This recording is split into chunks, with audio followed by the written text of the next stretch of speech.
আল্লাহ তাআলা বললেন ফাযকুরুনি আযকুরকুম, তোমরা আমাকে স্মরণ করো, আমি তোমাদেরকে স্মরণ করব।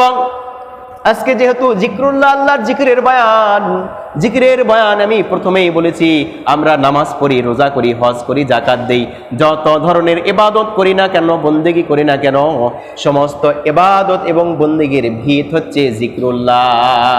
সমস্ত ইবাদত বন্দেগির ভিত হচ্ছে জিকরুল্লাহ। আল্লাহ রাসূল সাল্লাল্লাহু আলাইহি ওয়াসাল্লামের উপরে কোরআন নাজিল হলো 40 বছরে। রাসূল গেলেন 53 বছর বয়সে মেরাজে। তখন নামাজ আসলো, তার আগে রাসূলুল্লাহ সাল্লাল্লাহু আলাইহি ওয়াসাল্লাম কি করেছেন? লা ইলাহা ইল্লাল্লাহর জিকির করেছেন। আল্লাহ তাআলার দেওয়া গায়বী মদদ দ্বারা দেওয়া যেই জিনিসগুলা আমল করেছেন, মুরাকাবা করেছেন, মুশাহাদা করেছেন, আল্লাহকে পাওয়ার জন্য মানুষদেরকে আহ্বান করেছেন, তোমরা যে 33 কোটি দেবতার পূজা করছো এগুলো বাদ দাও, দিয়ে একমাত্র আল্লাহ তাআলার ইবাদত করো। এই আহ্বানে মানুষদেরকে সাড়া দিয়েছেন।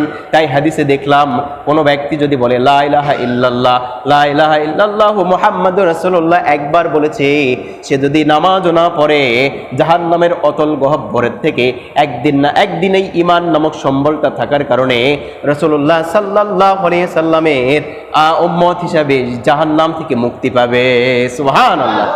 রাসূল বলেছেন, যে বলেছে লা ইলাহা ইল্লাল্লাহ মুহাম্মাদুর রাসূলুল্লাহ, সে কি করলো? জান্নাতের মধ্যে প্রবেশ করবেই, জান্নাতের মধ্যে প্রবেশ করবেই। এই জন্য জিকির আর ফিকির, আল্লাহ তাআলার আমরা জিকির করি, আল্লাহ তাআলা আমাদের কিভাবে স্মরণ করেন? আমরা বলি আল্লাহ আল্লাহ, লা ইলাহা ইল্লাল্লাহ, আল্লাহ তাআলাকে আমরা স্মরণ করি। আর আল্লাহ তাআলা কি করেন? আল্লাহ তাআলা ক্ষমার ভান্ডার নিয়ে, রহমতের ভান্ডার নিয়ে, নাজাতের ভান্ডার নিয়ে ওই বান্দাকে স্মরণ করে। সুবহানাল্লাহ। আমার জীবদ্দশায় গুনাহ, হাতে গুনাহ, পায়ে গুনাহ, চক্ষে গুনাহ, কর্ণে গুনাহ, নাসিকায় গুনাহ, বিবেকে গুনাহ, বুদ্ধি গুনাহ, চলতে গুনাহ, ফিরতে গুনাহ, শুধু গুনাহ আর গুনাহ।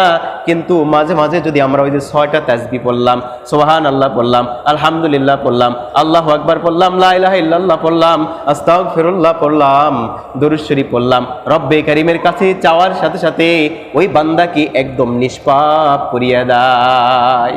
হাদিস শরীফে এসেছে, বান্দা যখন কি করে? এরকম ভাবে জিকিরের জলসায় বসে, ওই বান্দাকে আল্লাহকে রাজি খুশি করার জন্য জিকিরের জলসায় বসলো, ওই বান্দাকে একদম নিষ্পাপ করে জিকিরের জলসা থেকে তাকে উঠিয়ে নেন। বলুন সুবহানাল্লাহ। বান্দার গুনাহ থাকে না প্রিয় ভাইয়েরা, এই জন্য কি করতে হবে?